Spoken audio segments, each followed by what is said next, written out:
Cex Rarities, do they actually make any sense? Or are the prices just ridiculous? Let's find out. Welcome to PS Too Many Games. He has too many games.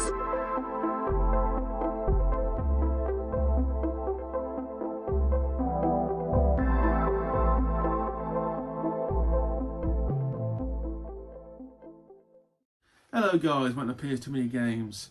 Time to talk Cex Rarities again. It's been a couple of months since last time, the prices have changed, and we really need to understand where they're getting these prices from. Because I suspect that it's making up because they can. But there's got to be some kind of Cex pricing algorithm, because some of these prices in the last year are kind of insulting. We'll get to it when we get to it. But first, as you know, the last month or so, I have obviously been getting games. I haven't updated the board yet. So the last number we did was 16 at 24. And trust me, I haven't filed the games yet, but I've counted the games. So obviously, just count the games I've got on file, add that together with the number I've got here, and shockingly, we'll get to a new number. I know, mathematics, ridiculous. It's math! So after doing the mathematics, we're now currently sitting at 1,692. Just 8 short of 1,700. And considering the rough numbers can range from 2,240 anywhere up to 2,500, we're now getting close to that 3/4 away for all the games needed for a full collection. So it's going shockingly well. I thought I'd start finding it hard to find games, but we're still at that point where I'm still finding games at a good pace. In theory, by this pace, another 2 to 3 years, but as we know, it's going to get harder. So it's going to be more than 3 to 4 years.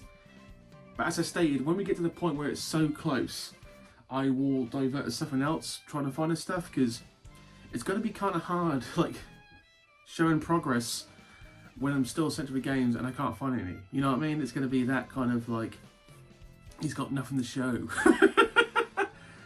And it's going to get shit.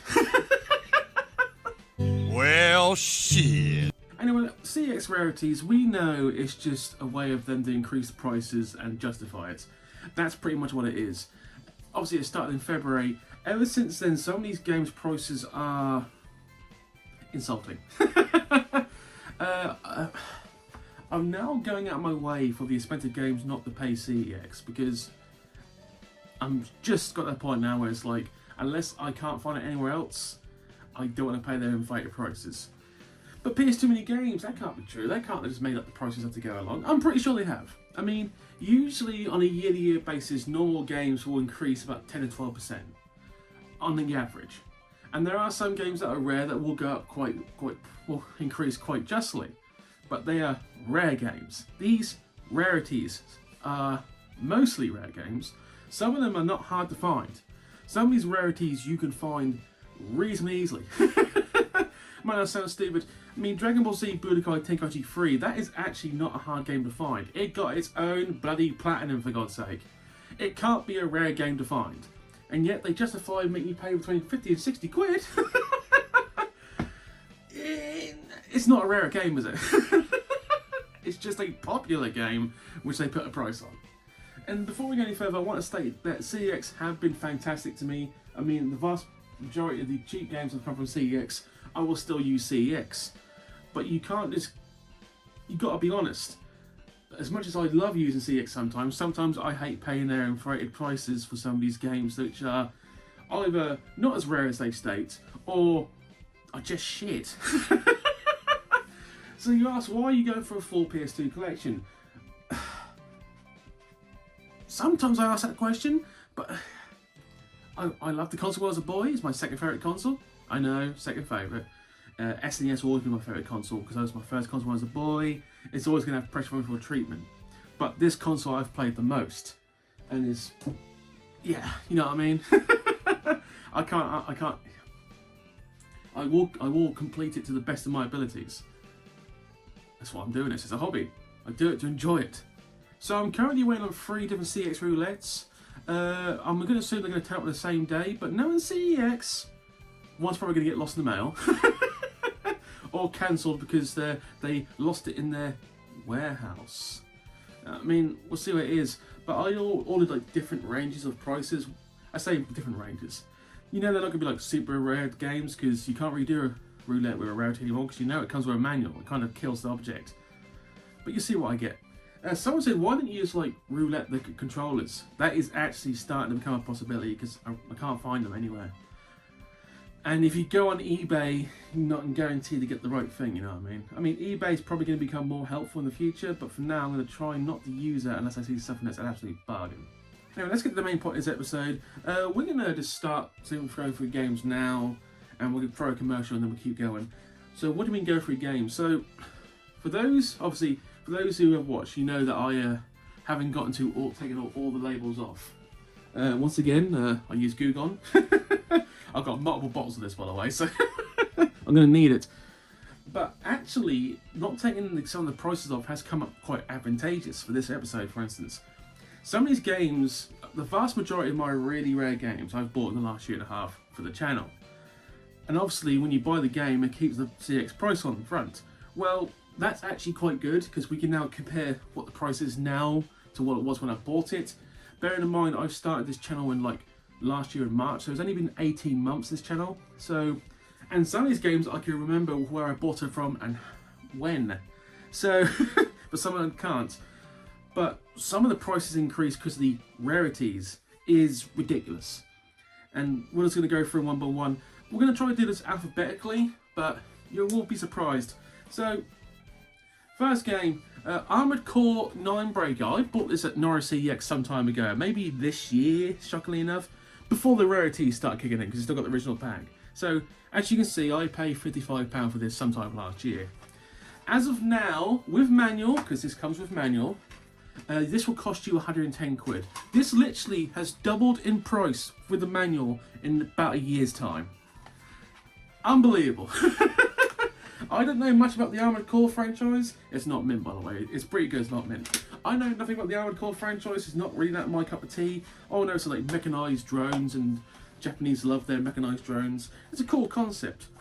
But for this to double in price in 1 year is taking the piss. Strongly taking the piss. Ugh, God. And it's not the only game that's doubled in price in the last year. We'll get to some of them. But for now, first one on the list, Armored Core 9 Breaker. Doubled in price. Whereas its brother, Armored Core 3, has relatively stayed the same price since I started this collection. At max it's just £60, but £55 with manual. So it's pretty much the same price it was when I got it. So there's some games which have stayed the course, and this actually is reasonably rare. I haven't seen many copies of this, so that's fine. That makes sense. That makes logical sense. Whereas Automodisha out of nowhere has become a rarity, and they expect you to pay £50 for this. Last year, you would have paid £20. This is literally not only doubled in price, it's done up 2.5 in price. What the actual fuck? 50 quid for this? And by the way, this is being recorded on the 28th of October. And I have compared the site. That's with, by the way, these are all prices with manuals, by the way. 50 quid for this, and it is a very good racer. Cell-shaded graphics, really good, but 50 quid in the last, it's got a £30 in the last year from 20 quid. It's, once again, it's just full on taking the piss. And anyone who's going to pay £50 for this, you should never pay £50 for Automodisha. You can get that online you can find it cheaper, I'm sure you can. There will be some rare games I'm going to skip on the list because I didn't actually buy them from CEX, and they have had mild price increases. For instance, Brock, when I bought that from Retro Chef, that was like £100, £110. It's gone up like 30 to 40 quid. That's an acceptable pay increase because that is a rare game. That's a genuine rarity. So that makes logical sense. On the other hand, then you got like the original Castlevania. When I bought this, it was £40. Once again, I got this from a bundle. But now you're paying £62. See, it's only gone up like, it's not that bad. It's like, how can I put this? I will accept a mild pay increase for that. Once again, I don't think it's that rare. I think they're more common than you realise. The sequel to this, the one I'm looking for, that's really rare. And 3 figures you're paying for that now, but £62 for that? Okay, it gets a pass. Now, Clock Tower 3 is one of those games which fluctuates where you go. As you saw when I bought this from CEX, still the original label, £40, that was last year. Then it went down to £30 for like 3 to 4 months. Now, thanks to its rarity standard, it's £65. So, Once again, this is a game that has been inflated due to a rarity status. £65 for this seems a bit steep, and it's a very good horror game. But all because it's a horror game doesn't mean it's going to be. It should be super expensive. You know what I mean? And I didn't want to do this, but there's only a game I'm going to mention which I don't actually own. Do you remember the film Coraline? It's a reasonably Halloween film, fantastic artwork. So last year it was about £40, and I thought it was expensive then, and I passed on it because I didn't want to pay that price for a children's film game. That was a horrific mistake. That game is now worth 92 quid, and that's mainly due to how close we are to Halloween. But 95 quid, not 92. I can't. 92 quid's a win number. Sorry.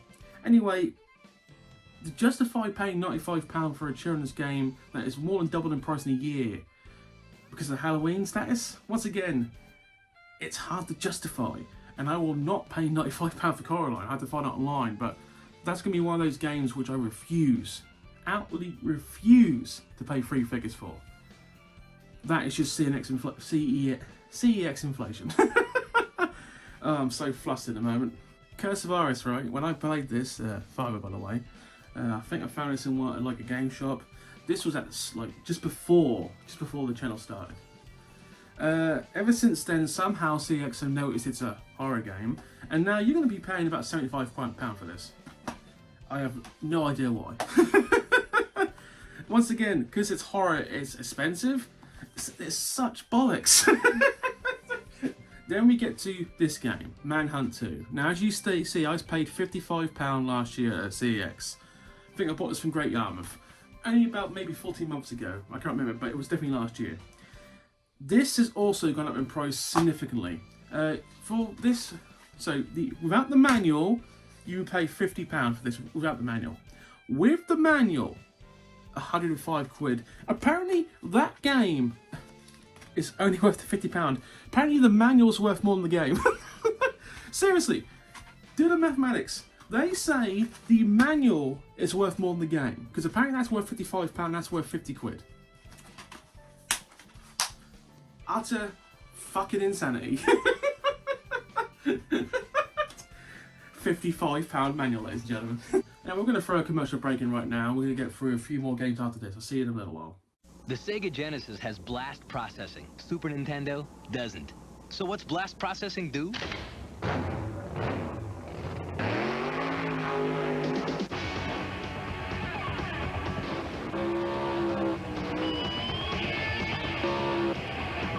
And what if you don't have blast processing?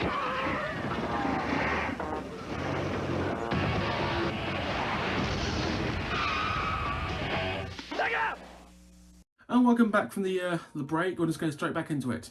10 Guy. You got the 10 Guy right here.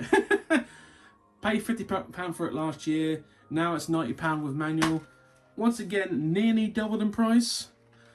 But once again, this is one of those games which is not as rare as they say it is. I see this quite often. I'm not even joking when I say that. So how can it be a rarity if I see it at least once to twice a month? It isn't that rare. This shouldn't be classed as rarity. And then you got games like this, Project Zero 2, which I pay £60 for. It's only gone up £20, 80 quid. That's an acceptable pay increase. And I believe this to be better than Manhunt 2. Project Zero games, by the way, all three. I only own 2 of them. I want the third one, but the first 2 are fantastic. I'm assuming the third one is just as good. Obviously, the third one's the most expensive one. We'll get there. But honestly, Project Hero games, very, very good. But yeah, that's a decent increase. That's acceptable. That's acceptable. And then comes quite possibly one of the biggest increases I've ever seen. So, Forbidden Siren 2. When I bought this, £50. About a year ago, it's maybe a lot more. You're now paying triple that. This will now cost you £150. Tripled in a year. Manual, obviously. Once again, without the manual, it's 100 quid, but apparently that manual costs £50 by itself, ladies and gentlemen. So if anyone's got any spare manuals at home and wants to make some money, you go on eBay and you sell those fucking manuals. Tripled in a year. There is no justification of that of any sense. That is just complete fucking bullshit. No joke. Let's take the piss. But then again, if people are willing to pay those prices, who are CEX to not try it? At the end of the day, you could argue that collectors like myself are the problem. And we are. But even I get to a point where it's like, yeah, no, I'm not paying these prices. And the question is now, are CEX starting to basically eat themselves, if you know what I mean? They're starting to be their own worst enemies. We're getting to that point with some of these prices. And as people say, yeah, well, they just bring the prices down when they want to. Yeah, they do bring the prices down. But the fact they try to triple the price in a year. I remember that kind of stuff. The penultimate game we're going to look at here, Haunting Ground. Now, this is the horror game that has just gone up in the last 2 to 3 years. Every time we talk about this, it's increasing in price. So when I started collecting, this was not worth much at all. 20 to 30 quid, which isn't much by standards. That's when I started collecting, right? Then the channel started, and by the time the channel started, it's got like 40, 50 quid, right? Then the Norwich gaming market from last year, so we're talking like 13 to 15 months ago, it was because it was in the summertime. I bought this at a stand there for 60 quid. And at that point, that was about £10 below the price then. And I thought, that was a good deal. Now, with manual, you'll be paying £145 for this. So inside of a 2 to 3 year stint, it has increased 7-fold. It has gone up 7 times the price in about 3 years.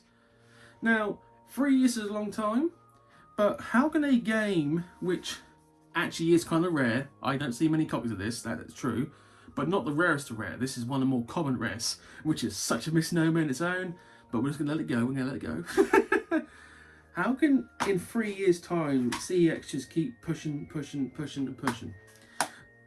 We are the problem for this one, because, to be honest, and it is true, before I started collecting, I had no idea this game existed. And this is a horror game, shocking horror, but this is a game where, a different kind of horror game, where it's just you, your child and a dog, and you're trying to, like, avoid the horror. People got intrigued. People wanted to try it. So they wanted to find it more and more. And the fact that it was a rare game to begin with, it was hard to find. So this kept increasing the price. Increase the price. Increase the price again. Gets to a point where it's gotten too expensive, where people now just, collectors like me, search for it because it's expensive. And this will, at some point in the next 2 to 3 years, become one of the most expensive games to buy. It really is. I mean, it's in that top echelon already, but it's probably going to get to that peak. It's probably going to peak at some point. And it is a good game. Is it the best horror game on PS2? Hell no. There's like 3 or 4 different games better than this, but it still holds up by itself. But it's also a Capcom game. And Capcom games usually make very good games. There's always the odd game, but that's my opinion. It's one of those games where still not justify the amount of how much the price has increased in 2 to 3 years, but I actually understand this one. But still, 145.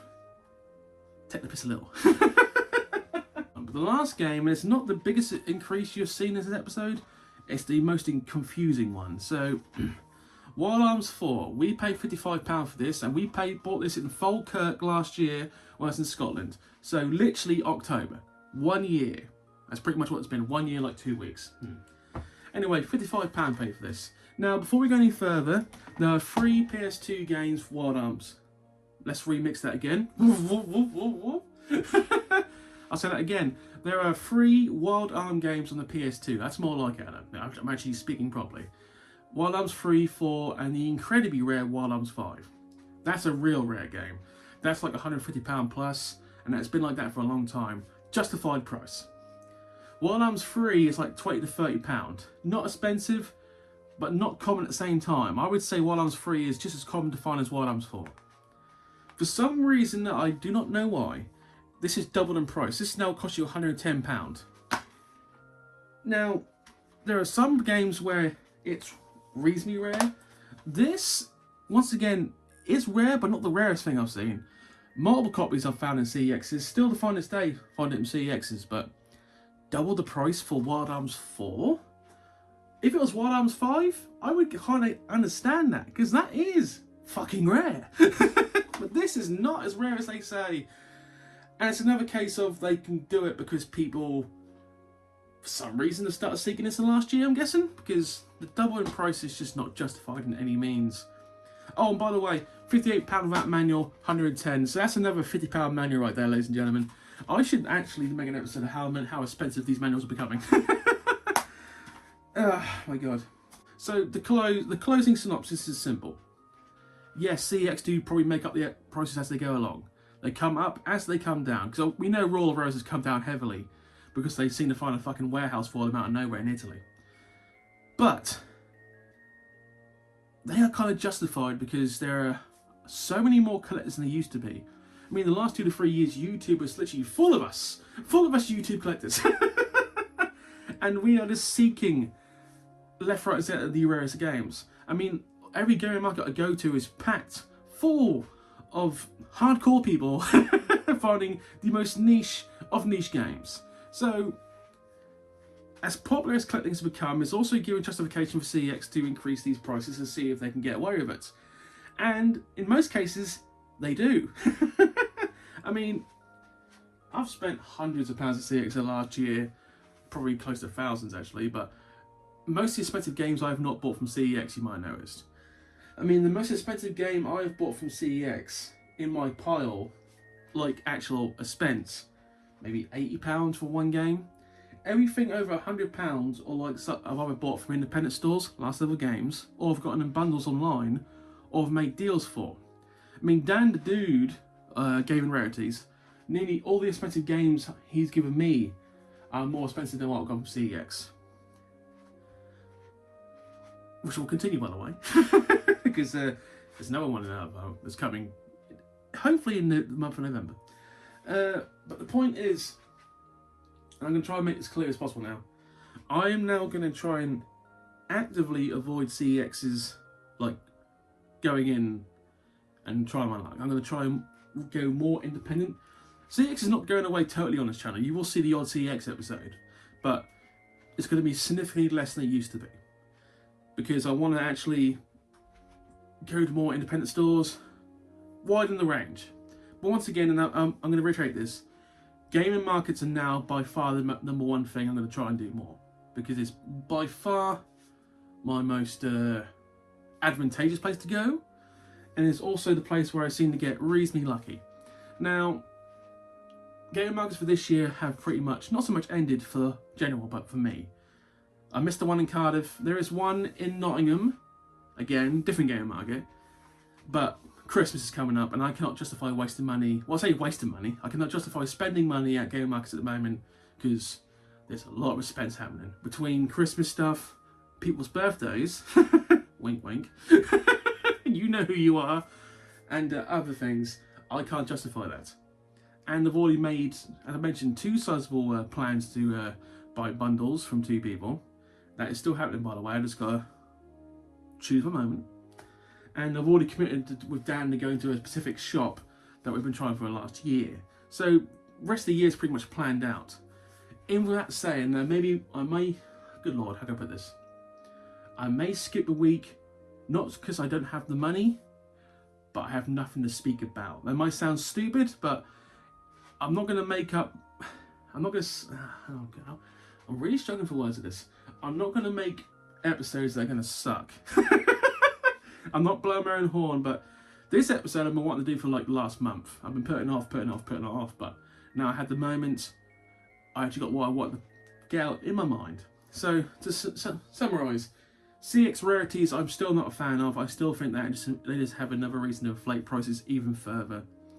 I don't understand the pricing gauge of Cex Rarities. I get normal pricing, that actually makes kind of sense. But Cex Rarities is just an excuse for them to increase prices when they want. And before I go any further, I want to make this up. Anyone who works at the CEX, not criticise anyone who works there, it's just the upper echelon who decides the pricing. Because nearly everyone who goes to work at CEX, every store, they are super friendly.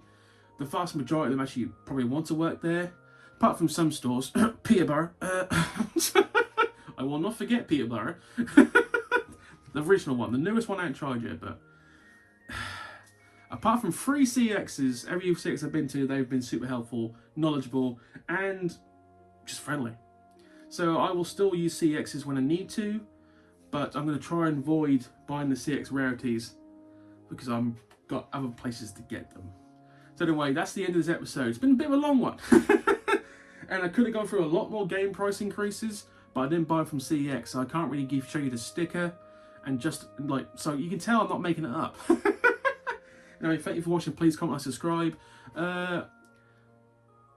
Yeah, so I'm going to try and work out which week I'm going to take off between now and Christmas, because I'm going to need to, like, plan ahead, because some of these episodes I want to actually, how can I put this? Some of these episodes I can pretty much do inside 3 to 4 hours. But the ones that are longer takes 2 to 3 days, because more editing, more minute detail. And some of these episodes, and it might sound stupid, I enjoy some episodes more than others. I still enjoy them, but some of them are like, you really get behind it, and some of them is like, I enjoy this, but it's not my favourite thing to do for the channel. Anyway, once again, thank you. Please comment and subscribe. I will see you later, guys. Bye.